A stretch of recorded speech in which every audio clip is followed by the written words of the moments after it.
वैदिक पंचांग के अनुसार 10 जनवरी को पुत्रदा एकादशी है। यह पर्व हर वर्ष पौष माह के शुक्ल पक्ष की एकादशी तिथि को मनाया जाता है। 10 जनवरी को पुत्रदा एकादशी का व्रत भी रखा जाएगा। एकादशी के दिन चुपचाप गाय को खिला दें। यह एक छोटी सी चीज, उससे पहले दोस्तों जान लेते हैं पुत्रदा एकादशी के बारे में। सूर्य जब एक राशि से दूसरी राशि में प्रवेश करते हैं तो ज्योतिष में इस घटना को राशि परिवर्तन या किस्मत चमकाने वाली घटना कहते हैं। हर महीने एकादशी का पर्व आता है, लेकिन जनवरी महीने में आने वाली पुत्रदा एकादशी सबसे ज्यादा महत्वपूर्ण होती है। इस दिन सूर्य धनु राशि के निकट कर कुंभ राशि में प्रवेश करता है। आइए जानते हैं साल 2024 में पुत्रदा एकादशी कब है। स्नान दान मुहूर्त महत्व। साल 2024 में पुत्रदा का एकादशी 10 जनवरी 2024 को मना जाएगी। इस दिन पवित्र नदी में स्नान के बाद सूर्य पूजा करने वालों को आरोग्य, धन, सुख, समृद्धि और अक्षय पुण्य आन प्राप्ति होती है। कहते हैं इस दिन गुण, अन्न, वस्त्र, काला तिल आदि का दान करने वालों को मोक्ष प्राप्ति होती है। विजय एकादशी से धरती पर अच्छे दिनों शुरुआत मानी जाती है। सूर्य के उत्तरायण से देवताओं के दिन का आरंभ होता है। धार्मिक मान्यताओं के अनुसार एकादशी के दिन स्वर्ग का दरवाजा खुल जाता है, इसलिए इस दिन किया गया दान पुण्य अन्य दिनों में किए गए दान पुण्य से अधिक फलदायी होता है। वास्तव में 10 जनवरी एकादशी के दिन अगर आप यह उपाय कर लेते हो तो आप पर मां लक्ष्मी कृपा होगी और आप धनवान बन जाओ। आप धनवान ना बने तो मुझे बताना दोस्तों, बस जो उपाय आपको बताया जाए वह उपाय कर लेना। चलिए जानते हैं। एकादशी के दिन चुपचाप गाय को खिला दें। यह एक छोटी सी चीज, रोडपति भी होंगे, करोड़पति मिलेंगे। सभी संकट और कष्टों से मुक्ति, मृत्यु दंड का दोष तुरंत होगा खत्म। पूरे साल आपके भरे रहेंगे। अन्न धन के भंडार, यूं कहें कि आप 7 पुश्ते तक करेंगे। रुपयों पैसों पर रात दोस्तों, 7 पीढ़ियों तक बैंक बैलेंस बढ़ता चला जाएगा। सभी भी दुख, दर्द, संकट, कष्ट है वह दूर हो जाएंगे और सभी सुख आपके कदमों में आ जाएंगे। सभी सुख आपके कदम चूमेगी। यदि आप यह एक छोटी और खास चीज चुपचाप गाय को खिला देते हैं तो तत्काल गरीबी आपके जीवन से खत्म हो जाएगी। यूं कहे व्यक्ति रंग से राजा बन जाता है और 33 कोटि देवी देवताओं को धारण करने वाली गौ माता भी कृपा व्यक्ति पर आजीवन बरसती है। व्यक्ति के घर में कभी भी अन्न, धन, वस्त्र कम नहीं होती है। धन के भंडार व्यक्ति के घर में भरे रहते हैं। व्यक्ति के जीवन से तत्काल गरीबी खत्म हो जाती है। तो दोस्तों, कौन कौन से वे गाय से जुड़े खास और महत्वपूर्ण उपाय हैं जिन्हें यदि आप एक एकादशी के दिन कर लेते हैं तो दोस्तों, या ना माने, आपके घर में अन्य धन के भंडार सदैव भरे रहेंगे। जो भी जीवन के दुख, दर्द, संकट, कष्ट है वह सभी दूर हो जाएंगे। इस वीडियो में हम आपको उसी एक खास और महत्वपूर्ण चीज के बारे में बताएंगे, क्योंकि आपको एकादशी के दिन गाय को जरूर खिलानी है। तो दोस्तों, अपने फायदे के लिए पूरा वीडियो देखना। यदि आज इस वीडियो को अपने बीच बीच में से देखा, काट काट कर देखा, तो मानिए जीवन में आपको कभी सफलता हासिल भी नहीं होगी, क्योंकि इस वीडियो में आपको कुछ ऐसे उपाय गाय से जुड़े बताने वाले हैं जिन्हें करने से आपके जीवन के जो भी दुख, दर्द, संकट है या कामयाबी होने में कोई बाधाएं आ रही, सभी से छुटकारा मिलने वाला है। यूं कहे कि आपके जीवन में अपार धन, सुख, संपत्ति प्राप्ति हो जाएगी। कभी भी धन से संबंधित परेशानी नहीं रहेगी। आर्थिक स्थिति आप प्रबल हो जाएगी। धन प्राप्ति के योग्य बन जाएंगे और जीवन में सदैव अनंत धन के भंडार आपके घर में रहेंगे। अनंत धन, वस्त्र, कभी कमी नहीं होगी आपके घर में। तो दोस्तों, आज का वीडियो पूरा देख कर जाना। यदि आप चाहते हैं आप और आपके परिवार पर सदैव गौ माता कृपा से, आपके पितरों कृपा से, देवी देवताओं कृपा से, तो दोस्तों वीडियो को पूरा देखकर जाना। बहुत ही फायदेमंद वीडियो है। पूरे 300 सालों के बाद ऐसे दुर्लभ संयोग है, तो पूरा वीडियो देखकर जाना। यदि आप लाभ हासिल करना चाहते हैं और 7 पीढ़ियों तक कभी कोई किसी तरह अटैक, कमी ना हो या फल चाहते हैं, तो वीडियो को पूरा देखकर जाना। बहुत ही लाभप्रद वीडियो है आपके लिए। दोस्तों वीडियो को आगे शुरू करें उससे पहले आपसे रिक्वेस्ट करते हैं कि इस वीडियो को लाइक कर चैनल को सब्सक्राइब कर देना और कमेंट बॉक्स में सच्चे दिल से जय गौ माता जरूर लिख देना, जिससे माता कृपा आपके और आपके परिवार के ऊपर सदैव बरसती रहे और ज्यादा से ज्यादा वीडियो को शेयर जरूर करना ताकि और लोग भी इस वीडियो के माध्यम से लाभ हासिल कर सके। इन उपायों को करने से अपने जीवन में सदैव धन सुख संपत्ति प्राप्ति कर सके तो शेयर करना ना भूले इस वीडियो को, जिससे और लोगों का भी भला हो। आपको बता दें, इस दिन तीर्थ स्नान करना बहुत ही फलदायी समझा गया है। यदि कहीं तीर्थ स्थान पर पवित्र नदी में स्नान करना संभव ना हो तो आप क्या करें, घर पर ही नहाने वाले पानी में गंगा जल कुछ बूंदे डालकर स्नान कर लें। और साथ ही साथ यदि आप स्नान आदि से निवृत्त हो जाएं, सर्वप्रथम तो अपने घर के पूजा स्थान को साफ कर वहां पूजा पाठ करें।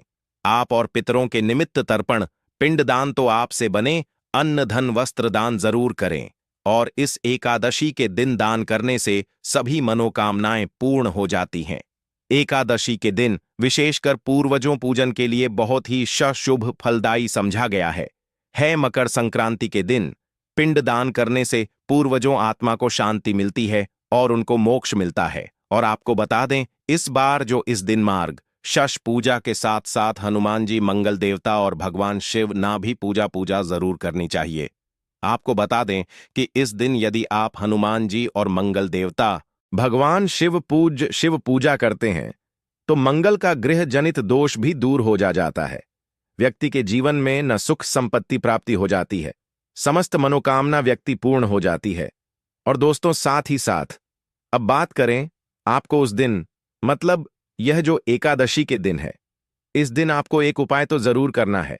गाय का उपाय बताने से पहले एक उपाय आपको बता दें, इस उपाय को जरूर दूर करें। क्या करें कि शाम के समय पीपल के पेड़ के नीचे आपको सरसों का चौमुखी दीपक, आटे का दीपक बनाना है। चौमुखी, उसमें आपको कलावे बाती लगाकर सरसों के तेल का दीपक जला देना है और बीच में 2 साबुत फूल वाले लौंग भी डाल दें। फिर देखिए कैसे चमत्कार आपके जीवन में होता है। शाम के समय जलाकर उसे छोड़े, मनोकामना मांगकर। दोस्तों, 10 दिनों के आप वह मनोकामना पूर्ण ना हो जाए तो हमें बता देना। बहुत ही प्रभावशाली उपाय बताया मैंने आपको, बहुत ही दुर्लभ से दुर्लभ है। इस बार नए वर्ष के उपाय को जरूर करें। यह उपाय जो है बहुत ही आपको लाभ देगा। और अब बात करें गाय से जुड़े कौन कौन से उपाय आपको इस दिन, मतलब गाय से जुड़े उपाय जिन्हें करने से व्यक्ति को 7 पीढ़ियों तक बैंक बैलेंस कमी नहीं होती, दुख दर्द संकट कष्ट दूर हो जाते हैं और सभी सुख व्यक्ति के कदमों में आ जाते हैं। कदम चूमती है सभी सुख और घर में धन के भंडार सदैव भरे रहते हैं, कोई कमी नहीं होती। किसी तरह कौन कौन से उपाय ध्यान से सुनना, जिस तरह बताएं उसी तरह इन उपायों को आपको करना है। तो चलिए शुरू करते हैं। कौन कौन से गाय से जुड़े उपाय हैं? प्रभावशाली चमत्कारिक उपाय है जो कि आप किस्मत को चमका देंगे। एकादशी से आपको लाभ शुरू करते हैं। दोस्तों, सनातन परंपरा में गाय गंगा और गायत्री का बहुत ज्यादा धार्मिक महत्व है। मान्यता है कि गौ माता के शरीर पर 3 कोटि देवी देवताओं का वास होता है। गौ माता पूजा करने वाले जातक पर इन सभी देवी देवताओं कृपा बरसती है। गौ सेवा से न सिर्फ इस जन्म के बल्कि पूर्व के भी दोष दूर हो जाते। गाय से हासिल पंचगव्य का उपयोग जरूर शामिल करें, क्योंकि पंचगव्य के बिना कोई भी पूजा पाठ और हवन सफल नहीं होता। या दोस्तों, गौ कृपा पाने के लिए प्रतिदिन, सप्ताह अथवा महीने में परिवार समेत एक बार गौशाला जाने का नियम जरूर बनाएं और वहां गायों को हरा चारा जरूर खिलाएं। इससे आपको शुभ फलों प्राप्ति होगी और साथ ही साथ गौ सेवा और गौ पूजा से 9 ग्रह शांत हो जाते हैं और इनसे जुड़े दोषों का निदान हो जाता है। गर्मियों में गौ माता को पानी पिलाएं और सर्दी में गौ माता को गुड़ जरूर खिलाएं। ध्यान रखें कि गर्मियों में गाय को गुजिया। अनेक देवी देवता को अपने ने शरीर पर धारण करने वाली गौ माता से जुड़े कई शुभ और अशुभ संकेत भी होते हैं। मसलन गाय का दूध दहते समय यदि गाय ठोकर मार दें और सारा दूध बिखर जाए तो अब शगुन होता है। यदि कोई यात्रा पर निकल रहा हो और गाय अपने बछड़े को दूध पिलाती सामने आ जाए तो निश्चित रूप से जिस यात्रा के लिए आप निकले हैं वह यात्रा आप जरूर ही सफल होगी और वह जिसके लिए आप निकले हैं वह जरूर ही पूर्ण होगा। यात्रा पर जाते समय बाईं ओर गाय आवाज आना और रात्रि में गाय हंकार करना भी शुभ होता है। दोस्तों, साथ ही साथ गाय के साथ आप भूल कर भी दुराचार ना करें, अन्यथा मिलता है घोर पाप और जीवन परेशानियां बनी रहती हैं। जी हां दोस्तों, गाय को राष्ट्रीय पशु बनाए जाने और इन्हें मौलिक अधिकार दिए जाने बात हो रही है तो सवाल उठता है, गाय संस्कृति का अहम हिस्सा है, तब भी गाय के साथ लोग खराब व्यवहार कैसे कर लेते। गाय दर दर भटकती रहती है, भरपेट इन्हें चारा तक लोग नहीं देते। गाय जब तक दूध देती रहती है तो उन सेवा होती है, और जैसे ही दूध देना बंद कर देती है तो लोग इन्हें उन किस्मत पर छोड़ देते हैं, सड़कों पर और गलियों में भटकने के लिए। ऐसे में गोवंश जीवों को कोई डंडे मारता है तो कोई पानी डाल देता है, कभी वाहनों चपेट में आ जाती है तो कभी बीमार होकर बेचारी यह गाय दम तोड़ देती है। ऐसे में जरूरत है इन बातों को जानने, गाय को लेकर शास्त्रों में क्या कहा गया है, गाय के साथ आपको कैसा व्यवहार करना चाहिए। दोस्तों, गाय को कभी भी मारना पीटना नहीं चाहिए। शास्त्रों में गाय को माता का दर्जा दिया गया है। गाय को मारने वाला माता को मारने पीटने वाले के समान पाप का भागीदार समझा जाता है। नरक लोक में वर्षों तक कष्ट भोगना पड़ता है। अगले जन्म पशु योनि में मिलता है। कथा है कि गौतम मुनि ने गलती से गाय को डंडा मार दिया था, जिससे गाय मृत्यु हो गई थी, और इस पाप से मुक्ति के लिए इन्हें वर्षों तक तपस्या करनी पड़ी। भगवान श्री शुक्ल जी ने बैल स्वरूप में आए वृद्धाश्रम का वध कर दिया था, जिससे मुक्ति के लिए भगवान श्री शुक्ल को संपूर्ण तीर्थों को एक कुंड में बुलाना पड़ा, और इस कुंड में स्नान से वह पाप मुक्त हो गए थे। दोस्तों, साथ ही साथ पानी पी रही गाय को भगाते हैं। वे घोर पाप के भागी बनकर नरक भोगते हैं, ऐसा पुराणों में बताया गया है। जबकि जो लोग गाय के लिए प्याऊ और चार बनवाते, वह महाभाग्यवान होते हैं। ऐसे लोग घोर पाप से मुक्त होकर स्वर्ग पा जाते हैं और बड़े ही धनवान कुल में जन्म लेकर सुख भोगते हैं।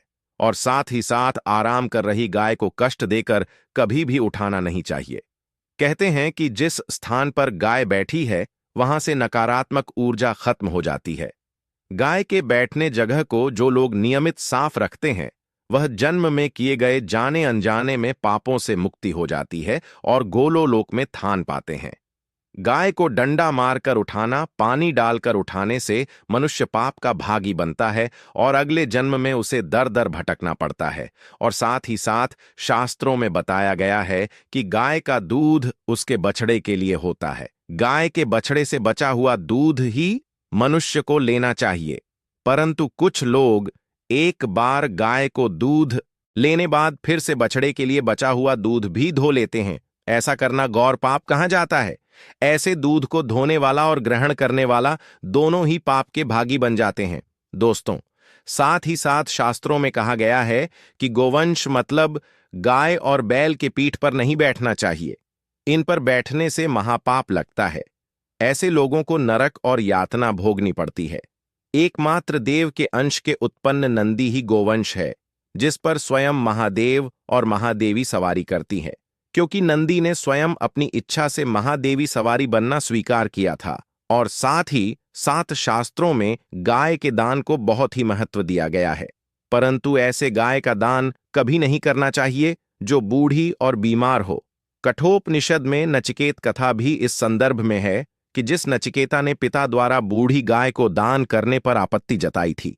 दूध देने वाली और बछड़े सहित जो लोग का दान करते हैं, वह महान पुण्य को हासिल करके स्वर्ग में स्थान पाते हैं। दोस्तों, साथ ही साथ सूर्य चंद्र मंगल शुक्र युक्ति राहु से हो तो मार्गशीर्ष दोष होता है। यह भी मान्यता है कि सूर्य का संबंध पिता से एवं मंगल का संबंध होने के कारण सूर्य यदि शनि राहु केतु के साथ स्थित हो या दृष्टि संबंधी हो तथा मंगल युति राहु या केतु से हो तो मार्गशीर्ष दोष होता है। इस दोष से जीवन संघर्ष मम बन जाता है। पौष दोष हो तो गाय को प्रतिदिन या किसी भी एकादशी को या किसी पूर्णिमा के दिन, अमावस्या या किसी भी खास दिन पर रोटी गुड़ चारा खिलाने से मार्ग शश दोष खत्म जाता है। साथ ही साथ गाय पीठ पर जो कूबड़ बना होता है वह बृहस्पति गुरु है। अतः जन्मपति में यदि बृहस्पति अपनी नीच राशि मकर में हो या अशुभ शिवलिंग में जा रहे हो और सामने से गौ माता आती हुई दिखाई दे तो गौ माता को अपनी दाहिनी ओर से जाने देना चाहिए। आप यात्रा जरूर ही सफल होगी। और जिस घर में गाय होती है उसमें वास्तुदोष स्वतः ही खत्म हो जाता है। और साथ ही साथ आपको बता दें कि गाय को आप भी रोटी बनाएं, प्रतिदिन ताज़ी रोटी ही बनाएं। गाय को अगर आपने रोटी बनाई है तो कोशिश करें कि उस रोटी को आप तुरंत ही गाय को दे दें। अगर आप उस रोटी को रख दें और उस रोटी को अगले दिन देंगे तो वह रोटी बासी मानी जाएगी। गाय को कभी भी बासी रोटी न दें, इससे घर में नकारात्मक ऊर्जा वास करती है और जो भी काम आपके बनने वाले होंगे वह काम भी आपके बिल्कुल भी नहीं बनेंगे। इससे आपके घर में हमेशा दर्द देवता का वास रहेगा और आप जिस भी काम को करेंगे उस काम में आपको हमेशा असफल ही हाथ लगेगी। इसीलिए कोशिश करें गाय को रोजाना रोटी बनाकर खिलाएं और रोटी को बिल्कुल ना रखें। बासी रोटी गाय को ना दें और साथ ही साथ सड़ी गली चीजें गाय को नहीं खिलानी चाहिए। घर में कोई फल है, कोई सब्जी है, सड़ जाए तो लोग क्या करते हैं, गाय को देते हैं। ऐसा नहीं करना चाहिए। ऐसा करने से यदि आप गाय को खिलाते हैं तो आप पाप के भागी बन जाते हैं। आप बिल्कुल सड़ी गली चीजें गाय को ना खिलाएं और साथ ही साथ एकादशी पर आटे 10 लोहियां बनाकर उनके ऊपर ह लगाए, इसके बाद गाय को खिलाएं। हर एक लोही को खिलाते समय गाय के सिंहवाल आपके जीवन में खुशियां ही खुशियां होंगी। और एक बार एकादशी पर आप 7 बार गाय परिक पुत्रदा भी कर लें तो आपके समस्त काम होंगे। और एकादशी पर साथ ही साथ आप गाय को जब भी रोटी दे, रोटी पर या तो आप थोड़ी हल्दी लगा लें या थोड़ा गुड़ रख लें। अगर गुड़ ना हो तो आप थोड़ा घी रख सकते हैं। दोस्तों, तो गाय को कभी भी सूखी रोटी ना खिलाएं। सूखी का मतलब गाय को रोटी खिलाए, उस पर कुछ ना कुछ रख कर खिलाएं। हल्दी रख लें, गुड़ रख लें, मिश्री घी या जो भी रख लें, मतलब खाली नहीं खिलानी है। इतना करने मात्र से आपके जीवन के सभी दुख दर्द समाप्त हो जाए। दोस्तों, यह थे गाय से जुड़े कुछ महत्वपूर्ण उपाय, कुछ बात जिन्हें आपको ध्यान में जरूर रखना है। दोस्तों, चैनल को सब्सक्राइब करना बिल्कुल भी नहीं भूलना। कृपया आप चैनल को सब्सक्राइब जरूर करें